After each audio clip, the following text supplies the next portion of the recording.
যুক্তরাষ্ট্রের পররাষ্ট্র দপ্তরের মুখপাত্র ট্যামি ব্রুসের প্রেস ব্রিফিংয়ে বাংলাদেশে ইসলামিক চরমপন্থা ও খেলাফত প্রতিষ্ঠার প্রচেষ্টার বিষয়ে উদ্বেগ প্রকাশ করেন। তবে বাংলাদেশ সরকারের পক্ষ থেকে এই অভিযোগগুলোকে ভিত্তিহীন ও ক্ষতিকারক বলে নিন্দা জানানো হয়েছে। ব্রিফিংয়ের সময় এক সাংবাদিক বলেন, মার্কিন গোয়েন্দা প্রধান তুলসী গ্যাবার্ট বাংলাদেশে ইসলামিক চরমপন্থার ক্রমবর্ধমান হুমকি ও ইসলামী খেলাফত প্রতিষ্ঠার প্রচেষ্টা সম্পর্কে সতর্ক করেছেন।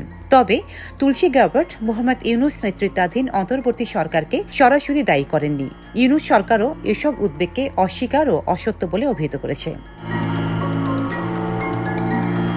এছাড়া ঢাকা বিশ্ববিদ্যালয়ে খেলাফতপন্থী সমাবেশের ঘটনা নিয়ে মার্কিন মুখপাত্রকে প্রশ্ন করা হয়। যুক্তরাষ্ট্র বাংলাদেশ সরকারের বিরুদ্ধে কঠোর নিষেধাজ্ঞা আরোপের বিষয়ে বিবেচনা করছে কিনা জানতে চাওয়া হলে ট্যামি ব্রুস বলেন, আমরা কোনো দেশে সংখ্যালঘু সম্প্রদায়ের সদস্যদের বিরুদ্ধে সহিংসতা বা অসহিষ্ণুতা সম্পর্কে নিন্দা করি এবং সবার নিরাপত্তা ও সুরক্ষা নিশ্চিত করার লক্ষ্যে বাংলাদেশের অন্তর্বর্তী সরকারের পদক্ষেপগুলোকে স্বাগত জানাই।